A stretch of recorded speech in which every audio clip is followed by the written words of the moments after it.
Les rendez-vous de Philopop. C'est les rendez-vous de Philopop sur Westrack Radio.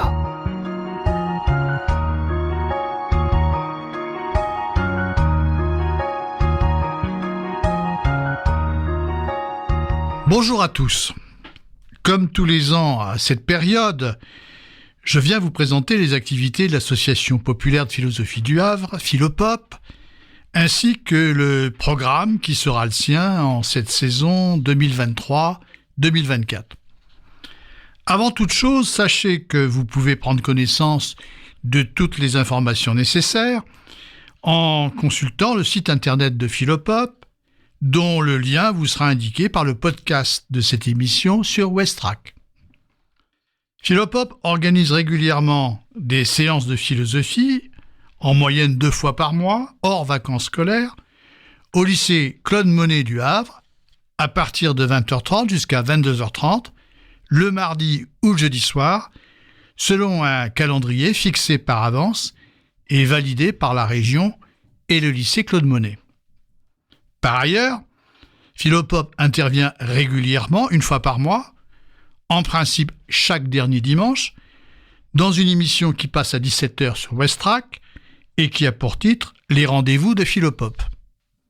Cette émission mensuelle a surtout pour ambition de montrer comment la lecture d'une œuvre philosophique permet d'éclairer une question d'actualité et d'y réfléchir. Par exemple, la question de la réforme des retraites a été l'occasion de lire « La vieillesse » de Simone de Beauvoir. La question de l'identité nationale, souvent agitée aujourd'hui, a été l'occasion de lire la conférence d'Ernest Renan « Qu'est-ce qu'une nation ?», l'état d'urgence et les questions de sécurité ont été enfin l'occasion de lire l'esprit des lois de Montesquieu.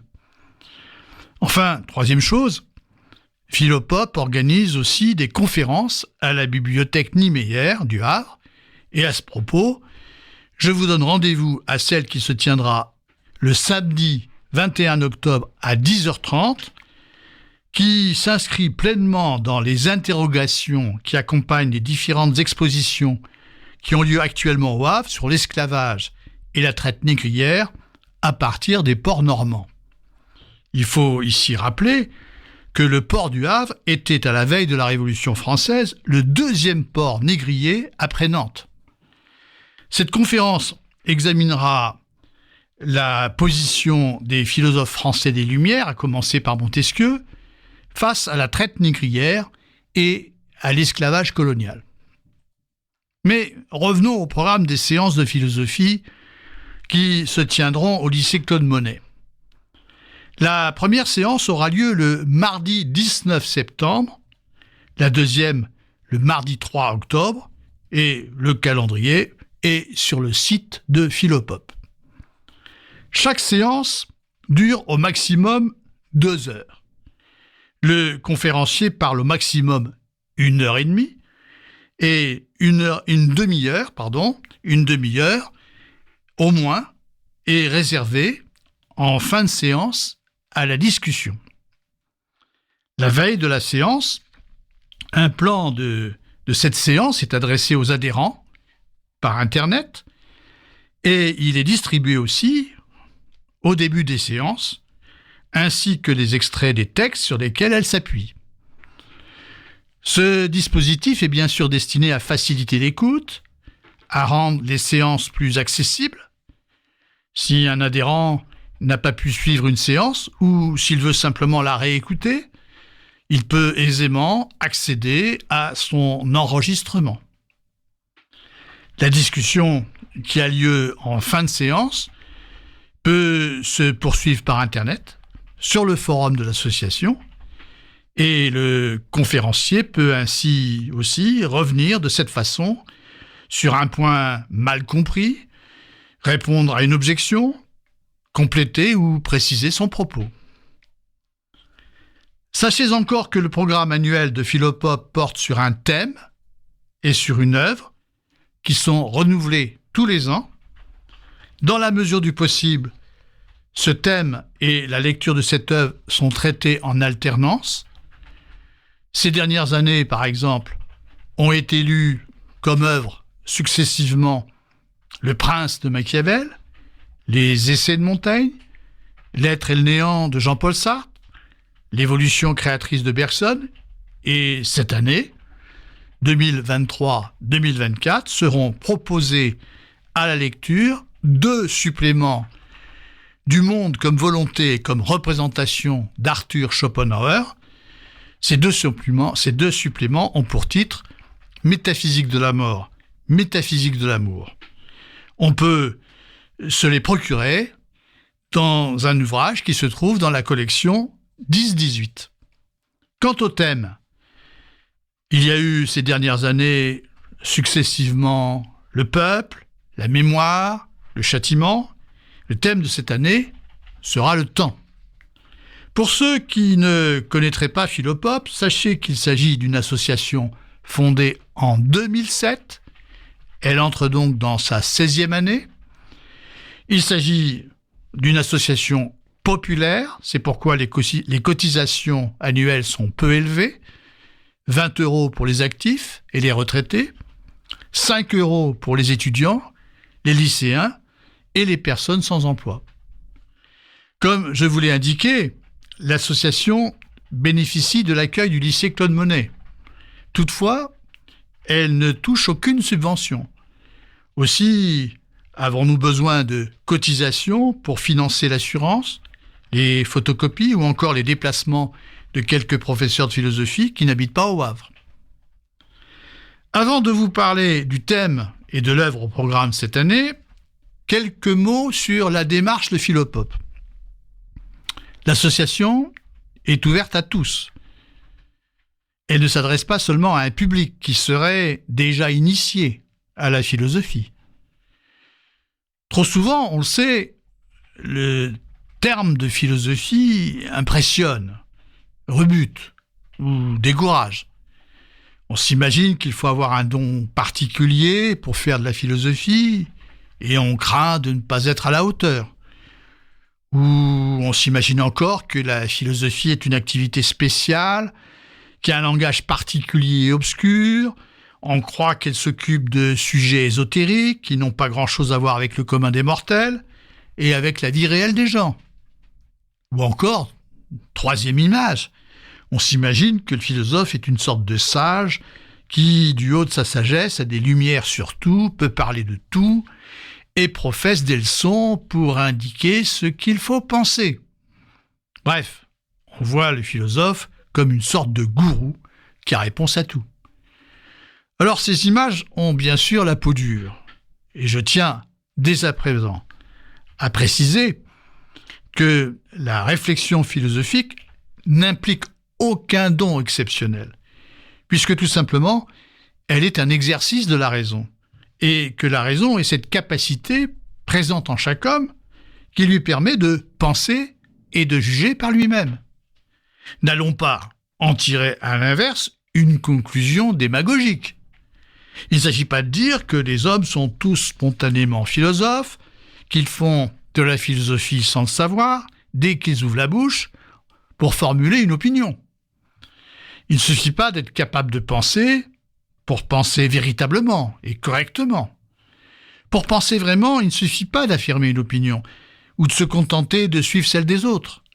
Il faut commencer par l'examiner, se demander si elle est légitime et pour quelles raisons, si c'est le cas ou si ce n'est pas le cas. Cela exige des efforts. Il faut accepter un certain inconfort. Il faut accepter de s'arracher à des habitudes, ne pas se contenter de certitudes immédiates, ne pas s'en remettre simplement à un gourou, à un directeur de conscience. Il faut chercher à cheminer vraiment par soi-même, même si c'est difficile et laborieux. Quant aux questions qui sont abordées par la philosophie, ce ne sont pas des questions que seuls les philosophes se posent. Ce sont des questions auxquelles les hommes sont tous confrontés au cours de leur existence, en tant qu'hommes, et aussi en tant que citoyens, s'ils ont la chance de se trouver dans un pays où ils sont des citoyens. Prenons un exemple élémentaire. Prenons la question de la vérité. Qui n'est pas un jour confronté à cette question, même à un niveau très simple? Ainsi, suffit-il que la majorité de mes amis ou même de mes concitoyens soient d'accord avec moi pour que j'aie raison? Est-ce le nombre qui fait la vérité? Par exemple, pour déterminer si un vaccin est efficace face à une épidémie, est-ce qu'on va procéder par un sondage? Et si ce n'est pas le nombre qui fait la vérité, est-ce que c'est seulement le prestige d'un expert qui peut seul la déterminer? Est-ce parce qu'il est reconnu compétent par le pouvoir politique que son propos est incontestable? En bref, les énoncés scientifiques sont-ils vrais par suffrage ou en fonction du prestige de l'expert qui les formule? Qu'est-ce qui constitue la vérité d'un énoncé scientifique? En quoi peut-on dire qu'il est scientifique? Ce sont là des questions que nous sommes inévitablement amenés à nous poser si nous ne voulons pas nous en tenir à des opinions toutes faites ou à des croyances. Encore un exemple. On dira qu'un énoncé comme « la Terre est plate » est un énoncé grotesque et complètement faux. Bien sûr, c'est le cas. Mais peut-on se contenter de dire, pour le contrer, que c'est faux? Peut-on se contenter d'invoquer l'autorité d'un savant qui a montré qu'elle était ronde et qu'elle tournait autour du Soleil? Bien sûr, nous ne pouvons pas tous devenir des experts et des savants dans tous les domaines, mais au moins, nous devons réfléchir aux raisons qui nous conduisent à faire confiance à tel ou tel savant. Nous devons nous demander pourquoi nous faisons confiance à la science. Les vérités qu'elle établit ne sont pas des vérités révélées, mais elles ne sont pas non plus des affirmations arbitraires. Elles sont validées par une méthode. Et en quoi consiste cette méthode? Qu'est-ce qui nous permet de nous assurer de leur vérité? Tel est exactement le problème. En réfléchissant ainsi, nous sommes dans une démarche philosophique. Ce que je dis ici de la question de la vérité, je pourrais le dire d'une autre façon, de celle de la justice, ou de la liberté, et de bien d'autres sujets encore. Nous avons besoin d'y réfléchir pour comprendre ce que nous faisons et ce que nous disons, et ne pas être simplement sous la dépendance d'autres hommes qui seraient censés penser et savoir à notre place. Une petite pause musicale et nous reprendrons notre propos.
Reconnaissons-le, seul, il n'est pas facile d'exercer sa réflexion. On a besoin d'interlocuteurs à qui s'adresser, face auxquels on peut s'interroger, devant lesquels formuler un problème. Et c'est justement pour cela que des lieux et des associations, comme Philopop, existent. L'ambition de Philopop est de permettre à tous ceux qui le souhaitent, quel que soit leur niveau d'études, d'accéder au questionnement philosophique, en offrant les conditions d'un travail suivi. De quelle manière ?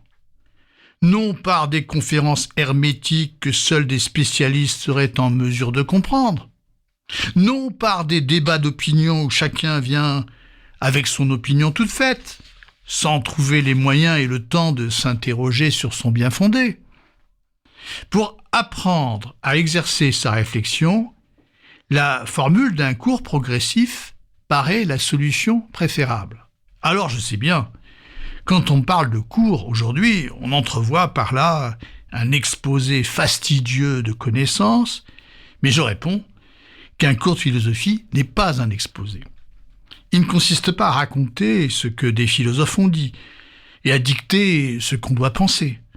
Il montre, du moins il doit s'efforcer de montrer, comment l'examen de telle ou telle question, la vérité, la justice, la liberté, le travail, etc., comment cet examen conduit à penser un problème, comme on l'a vu tout à l'heure, et à se donner les moyens de le résoudre.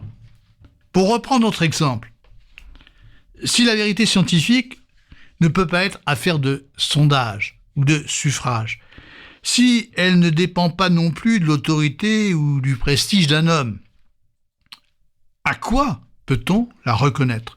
Sur quels critères ? Tel est le problème. Et c'est en formulant ce problème qu'on apprend vraiment à penser. Car c'est grâce à sa formulation que la pensée peut commencer à prendre son essor. Dans cet effort, on peut être aidé par la lecture d'un grand philosophe. Mais attention, il ne peut s'agir là non plus de faire un exposé de sa pensée, comme s'il s'était contenté de donner une opinion. Cette lecture n'a d'intérêt que si elle permet de voir comment ce philosophe formule un problème, que si elle permet d'entrer progressivement dans sa démarche et de comprendre ses arguments. Il ne sert à rien d'entendre parler de Platon, de Descartes ou de Nietzsche si on se contente de résumer de leurs pensées. On reste alors à l'extérieur de leur œuvre. On la réduit à une somme d'opinions. Non, lire une œuvre philosophique, ce n'est pas simplement enregistrer ce que dit le philosophe, c'est vraiment cheminer avec lui, c'est penser avec lui, c'est comprendre comment il aborde un problème et cherche à le résoudre. De cette manière, on ne reste pas passif. Tout au contraire, on se trouve renforcé dans sa propre capacité de penser. Il est temps de présenter le thème et l'œuvre qui sont au programme de Philopop pour cette saison 2023-2024. Alors, je ne pourrai pas beaucoup m'étendre ici, bien sûr. Au programme, il y a la lecture de 2 chapitres, donc les chapitres 41 et 44, qui font partie des suppléments à la grande œuvre d'Arthur Schopenhauer, Le monde comme volonté et comme représentation, qu'on peut trouver regroupés dans un petit ouvrage édité dans la collection 10-18. Métaphysique de la mort, métaphysique de l'amour. Arthur Schopenhauer, situons-le, est un philosophe allemand né en février 1788 à Danzig et mort à Francfort en janvier 1860 à l'âge de 71 ans. Il publie son grand livre, son œuvre essentielle, Le monde comme volonté et comme représentation, en 1819, début 1819, à l'âge de 31 ans. Cette œuvre magistrale ne reçoit aucun écho. C'est le silence le plus total. Et ce sera le silence le plus total pendant 30 ans. Et c'est seulement dans les 10 dernières années de sa vie que le génie de Schopenhauer est reconnu et qu'il connaît alors un succès considérable en Europe. Il va marquer profondément un nombre important d'artistes et d'écrivains, comme le musicien Wagner, comme les romanciers Tolstoï, Thomas Mann, Guy de Maupassant, Joseph Conrad, Marcel Proust, et j'en oublie. Il va influencer le fondateur de la psychanalyse, Sigmund Freud, qui, fait assez rare pour être noté, reconnaîtra sa dette envers lui, puisque, on va le voir, Schopenhauer élabore déjà une théorie de l'inconscient. Il sera à l'origine de la vocation philosophique de Nietzsche. Celui-ci se voue en effet à la philosophie après la lecture du monde comme volonté et comme représentation. Alors, il y a eu 3 éditions de ce livre du vivant de Schopenhauer. Les 2e et 3e éditions, c'est-à-dire en 1844 puis en 1859, ajoutent des suppléments à l'œuvre et en accroissent considérablement le volume. Les 2 textes que nous lirons font partie justement de ces suppléments. Alors, rien dans le personnage de Schopenhauer n'est vraiment attirant et n'incite à lire son œuvre. C'est plutôt un homme antipathique, misanthrope, misogyne, acariâtre, réactionnaire, assez détestable, qui n'a d'ailleurs jamais cherché à se faire aimer. Et cette image semble coller à la perfection d'une philosophie pessimiste qui parle de l'existence comme d'une tragédie. Toutefois, on ne peut pas réduire ce pessimisme philosophique à un trait de caractère de Schopenhauer. Ou si c'était le cas, son œuvre n'aurait vraiment pas grand intérêt. Il nous faudra donc comprendre ce que signifie le pessimisme philosophique de Schopenhauer en dehors de toute considération biographique. Par ailleurs, on peut se demander si Schopenhauer n'a pas souvent forcé le trait et cherché à présenter lui-même l'image caricaturale d'un homme détestable, alors qu'il était aussi un bon vivant, un musicien, un fin gourmet, un grand amateur d'art qui consacre une part importante de sa philosophie à une réflexion sur l'art, et particulièrement sur la tragédie et la musique. Alors avant d'entamer la lecture de son œuvre, nous présenterons bien sûr la biographie de son auteur. Les Havrais ne le savent peut-être pas, mais Arthur Schopenhauer a séjourné 2 ans au Havre, à l'âge de 9 ans, à la fin du XVIIIe siècle. Son père, qui était un grand commerçant de Hambourg, voulait qu'il s'ouvre au monde et qu'il apprenne les langues étrangères. Et c'est pourquoi il avait confié à la famille d'un grand commerçant havrais, la famille de Blésimer, donc son propre fils, Arthur. Ces 2 années furent, de l'aveu d'Arthur Schopenhauer, les 2 années les plus heureuses de son enfance. Il revint en Allemagne parfaitement bilingue de son séjour au Havre et il y gagna son meilleur ami, Antime de Blésimer, qui était le fils de son hôte, du même âge que lui. Alors je ne dirai pas plus sur Schopenhauer, je parle maintenant du thème qui sera celui de cette année, c'est-à-dire le temps. Alors, nous en avons tous l'expérience, nous savons tous ce qu'est le temps. Il est pour nous une évidence.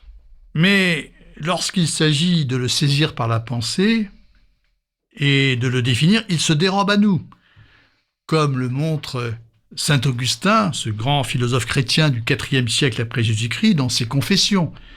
Je cite ici saint Augustin. « Qu'est-ce donc que le temps ?» se demande-t-il.